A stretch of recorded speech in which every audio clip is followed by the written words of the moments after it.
Good afternoon. The topic of my presentation is adolescent trauma and Steven Universe future. Now, before adolescent trauma can be fully understood, it's important to look at the big picture. The World Health Organization defines adolescence as the age group between 10 and 19, and according to Liu et al., 95% of adolescents report having access to smartphones, which is expanded upon by Haddock et al., who note that adolescents today spend roughly 8.5 hours a day engaged with digital media. So while it's evident that digital media is impacting adolescents, it's less evident how it's impacting them. And one model used to understand this is social learning theory, a foundational psychological theory established by Albert Bandura in 1971, which essentially states that human behavior is influenced by observation. So for example, if an adolescent sees their favorite influencer performing a behavior on social media, they will make observations about that behavior and then are likely to incorporate that into their life. Now, although this has helped researchers understand how adolescent interactions with social media impact them, it's also a significant model to understand animated television. Fouts et al. Explain how animated television is one of the most influential mediums on adolescents because of the repetitiveness and episodic nature of after-school cartoons, which is very influential at teaching adolescents complex topics, more so than other mediums like live action, for example.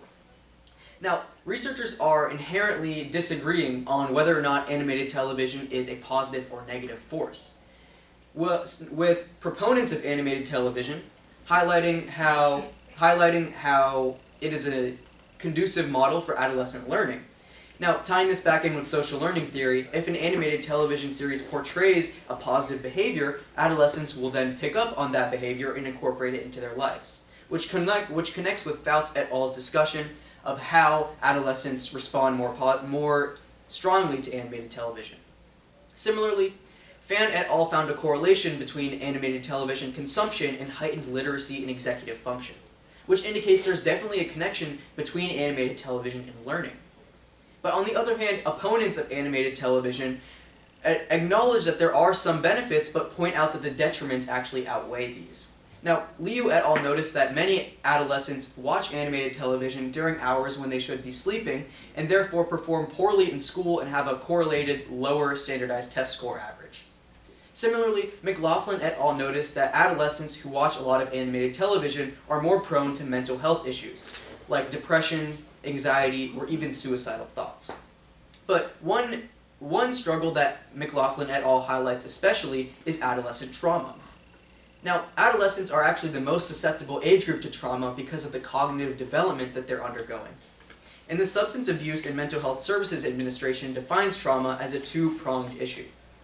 First, a traumatized person must experience a physically or emotionally harmful event, which then goes on to have lasting adverse impacts on them. And while this can take hold in a variety of ways, some prominent examples are poor academic performance, depression, or suicidal thoughts, which you'll notice are interestingly similar to the side effects of animated television. So this study aims to determine whether there's a more tangible connection between these factors than researchers currently understand. However, before this issue can be fully understood, the second stakeholder of television networks must be understood. Now, television networks are the organizations which broadcast and make decisions about the content in animated television. And a 2018 interview series by Henderson found that television networks actually have some interesting processes that go into their decision making. Now, mainly, television networks rely heavily on their ratings and the popularity of their series for their financial success, which oftentimes leads them to shy away from certain themes in fear that this will hurt their ratings, like mental health issues, for example. One anonymous British network executive even quoted that if a character attempts suicide and they don't succeed and then they are redeemed, it sends a message that's saying somehow suicide will save you. They then note how you wouldn't want any kind of audience to repeat this, which not only reveals that television networks are cognizant of social learning theory in their decision making, but it also shows that controversial themes like mental illness are underrepresented in media. So this study aims to determine whether or not controversial themes can still lead to critical success. And the series in focus is Steven Universe. Now, this is an animated television series which aired between 2013 and 2019 on Cartoon Network, and it received both critical and scholarly acclaim for its depiction of themes like acceptance and nonviolence, earning 5 Emmy nominations, a Peabody Award, and a GLAAD Media Award. Now, a lot of research has been conducted on Steven Universe and determined that it is a culturally significant influence on its primarily adolescent audiences. But not a lot of research has been conducted on its spin-off series, Steven Universe Future. Now, this aired between 2019 and 2020 and served as a limited series to wrap up loose ends in the original series and examine the trauma that the main character, Steven, experienced because of the original show. So due to the fact that this series focuses on trauma, and also that not much research has been conducted on it, is the reason this has been selected for this study. Speaking of which, the gap in research is established in a few ways. Primarily, there have been many calls to action by researchers that animated television and digital media use requires further insight. Liu et al. Explained that in order to resolve the conflict between proponents and opponents of animated television, further insight into how adolescent interactions with digital media are impacting them is necessary. And similarly, Shields crews have highlighted how animated television is an inherently under-researched topic, which is why this study is specifically analyzing an under-researched animated series that depicts controversial themes. Next, the lack of focus of mental health in Steven Universe Future is part of the reason for this study. Now, although a lot of research has been conducted on Steven Universe and established it as significant, most of the research centers around queer acceptance, with Peter, Vogt, and O'Neill all analyzing this theme. Now, and there's only been one study on mental health in Steven Universe, and this specifically focused on colonial trauma in 2 characters, which is why this study aims to lay the foundation for further mental health research and examine how this theme is taking place. And then finally, the recency of Steven Universe Future compared to other series lends a gap in knowledge. Because the series only wrapped up in 2020, there's little to no research conducted around it. So it's important to examine how this show, which has been influencing adolescents under social learning theory for almost 5 years, how it's portraying certain themes. Now, the combination of these 3 factors creates the gap in knowledge of this study, which leads to the research question, what is the correlation between depictions of trauma in Steven Universe Future and episode popularity? And it was hypothesized that there would be a positive correlation between these variables. Now, in order to answer this question, I conducted a mixed method content analysis.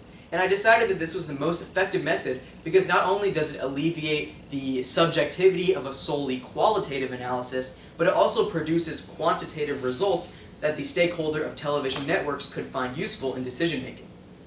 Now, I decided to use an a priori codebook because Saldana explained how determining your codebook before you actually start analyzing the series is a good way to keep your study focused around a certain theme. And in this case, I wanted to keep my focus around trauma and not let confounding variables influence anything. So in formulating my codebook, I decided to base my categories around Walter Cannon's evolutionary theory of fight or flight, which states that in the wild, animals have 2 primal responses to perceived threats: fighting back and trying to defend themselves from a threat, or fleeing and trying to distance themselves from a threat. Now, recent research by Murdoch, Braca, and Sang has all indicated that fight or flight model is actually applicable to modern human responses to trauma. Although the complex physiology of humans compared to wild animals requires 3 additional categories to be added to modernize this. First, freeze was added to my codebook, and this encapsulates any response to trauma in which someone physically or emotionally freezes to assess their surroundings and determine their next course of action.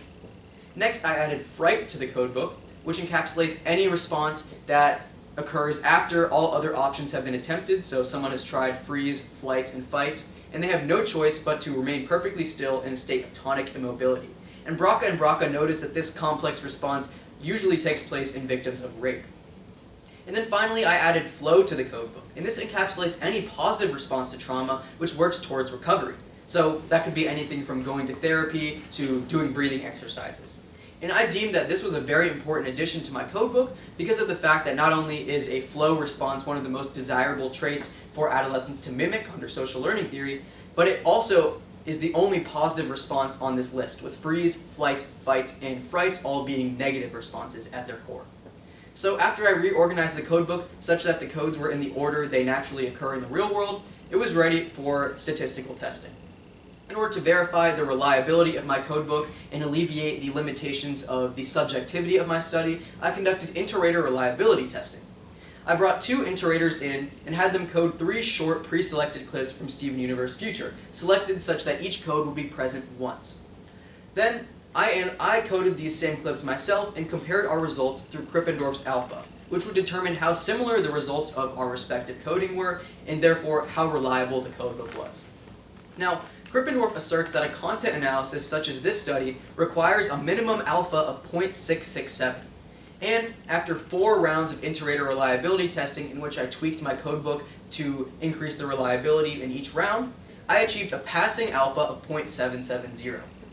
So, with my final codebook synthesized, I was ready for primary data collection to take place, which mainly occurred through watching all 20 episodes of Steven Universe Future in a total sample that would be fully representative of the show, and recording every time a character responded to trauma. So therefore, by the end of primary data collection, I had a tally of how many times trauma occurs in each episode. After this, I conducted secondary data collection in which I gathered the user rating of each episode from IMDb, which I deemed to be representative of popularity as it's referenced in the research question, because users and audiences are the ones directly filling out these user ratings, and they would have no motivation to lie due to IMDb being an independent volunteer basis. Now, after this, I constructed multiple frequency distributions to organize my data and then analyzed it through correlational analysis to see whether or not my initial hypothesis would be affirmed or refuted. Now, before I delve into my results, it's important to acknowledge a few important limitations. First, the fact that I'm conducting a correlational analysis indicates that correlation does not equal causation. So, the results of my study won't actually prove a real-world trend, but simply won't actually prove a real-world relationship, but they'll simply suggest a trend. Additionally, there's always going to be some element of researcher bias in my study, because another researcher may interpret a response to trauma differently than me. But I did try to alleviate this limitation by conducting inter-rater reliability testing, which ultimately increased the validity of my results. Speaking of which, I ended up with 283 codes in the end, which means that across the 20 episodes of Steven Universe Future, there were 283 instances of traumatic response. I first constructed a pie chart representing the breakdown of my categories and found that fight was the most common response at 26%, and fright, tonic immobility, was the least common response at 11%. After this, I constructed my primary frequency distribution, which compared the total instances of trauma in an episode of Steven Universe Future to its user rating. And in order to analyze this, I used Pearson's R testing and converted this R value to a p-value. And ultimately, because I achieved a p-value of 0.002, I determined that there was a positive statistically significant correlation between instances of trauma in Steven Universe Future and user ratings, and therefore affirmed my initial hypothesis, as you can see through the positive trend on the graphs on the right. Now, in order to validate my results and alleviate the limitation that there could always be confounding variables affecting my results, I analyzed a few extra frequency distributions to see whether or not popularity may have been impacted by something else. First, I constructed a frequency distribution similar to the last one, except instead of comparing total trauma, it was comparing only the flow responses to user rating, as the fact that the flow response was the only positive response to trauma indicates that it may have had a different influence than the negative responses. And although using the same statistical testing, I found that there was also a statistically significant correlation between this and user ratings, there was a lower correlation coefficient indicating that the total amount of trauma is likely more influential than the total amount of flow. I then conducted a control group analysis in which I compared the release order of episodes to the popularity. So that means I analyzed whether or not coming out first, second, third in the series runtime impacted popularity. And although I also did find a statistically significant correlation, this had the lowest correlation coefficient out of all 3 distributions, indicating that total trauma is still the most influential factor. So in the end, my study achieves the new understanding that there is a positive correlation between instances of trauma in Steven Universe Future and episode popularity, which holds many important implications for stakeholders. First, I close the gap in knowledge addressed by multiple researchers and answer the calls to action of Liu et al. And Shields-Cruz. Now, Liu et al. Could use my research to better understand whether or not animated television is a positive or negative influence on adolescents, as it's evident that adolescents are positively responding to trauma. And so, Liu et al. Could use this to determine whether or not to alleviate the arguments between proponents and opponents. Also, Shields-Cruz could compare the results of my study on Steven Universe Future to their study on Steven Universe The Base Show and see if there are trends that are consistent across the series. Similarly, television networks could use the new understanding that a series can depict controversial themes and still experience critical success, and possibly change their decision-making going forward. As Henderson showed that currently television networks shy away from depicting controversial themes in fear of how this will affect popularity, they could potentially see that Steven Universe Future seemingly wielded these controversial themes to its advantage and changed their behaviors to represent issues like mental wellness more consistently in the future, which would in turn benefit the adolescent audiences of these series because they would see greater representation of their own personal struggles in media.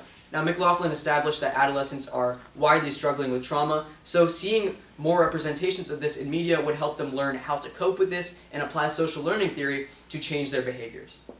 So in the end, my study provides the new conclusion that there is a positive correlation between depictions of trauma in Steven Universe Future and episode popularity. And here are my works cited. Thank you. All right, Sean. How did the choices that you made when designing or implementing your research method impact your research process? Now, my choice to use a priori coding rather than in vivo coding, and it ultimately led me to take additional steps in my methodology that I wouldn't have had to otherwise. So, because I determined my codebook before I actually analyzed the series instead of determining my codebook as I went along, Krippendorff showed me that to verify the reliability of my codebook, I'd have to undergo inter-rater reliability testing, because the subjectivity of qualitative analysis is so great that it must be alleviated in some way. So Krippendorff explained to me how I could use Krippendorff's alpha to compare the inter-rater reliability testing scores, and so ultimately whenever I was conducting my methodology, I had to take this extra step of inter-rater reliability testing. How did the limitations that you referenced influence your new understanding? Now, the primary limitation in my study is that correlation does not equate to causation. So, although my results do suggest that there is a correlation between episode popularity and trauma, it doesn't actually prove that this directly influenced the episode popularity. And although at first I was hesitant to conduct a study like this because I didn't think the results would be significant in that way, Schmidt et al. Helped me see that correlational analyses are still significant to researchers and society as a whole. It's still important to understand the connections and similarities between variables because other researchers could use that connection for future research. Maybe other researchers could examine if trauma influences the popularity of other series. And so therefore, after reading Schmidt et al.'s argument for correlational analysis, I realized that it's still a significant hold on the research community, and regardless of whether results are tangible or not, it's still important that you're adding to a body of knowledge. If you could revisit your research process, what would you do differently and why? If I could revisit my research process, I would narrow the focus of my study from a holistic view of Steven Universe Future to a character analysis. Because I found that a lot of the times it was evident that the context of a character's response could have influenced the popularity in the end. So what I mean by this is that under social learning theory, adolescents are likely less prone to mimic the behaviors of a villainous character because their behaviors are portrayed as undesirable. Whereas if a heroic character like Steven is doing a certain behavior, they're more likely to pick up on that. So it's not entirely representative of adolescent influence to examine the characters as a whole. It could be more influential to determine how specific characters impact the popularity of an episode, because this alleviates the confounding variable of whether a character is a hero or a villain. So if I could go back, I would consider the confounding variables more heavily, and therefore strengthen the validity of my results. Do you have anything? The third one? That's you. Think back to your initial curiosity that sparked your inquiry. What other curiosities do you have, and how has this process prepared you to explore them? I was initially just curious in Steven Universe because I followed the show for over 10 years, but after I found that animated television has a heightened influence on adolescents because of its repetitive episodic nature, as proved by Fouts et al., I realized that it wasn't just about my curiosity, but about how my research affects adolescents. So going forward, when I'm conducting future research on other series I'm interested in, like perhaps Adventure Time or Invincible, I'm not just going to be researching something I'm interested in and trying to build my body of knowledge, but I'm also going to look at how the audiences of that series are affected and how things like social learning theory affect their perception of events. Thank you very much, Sean.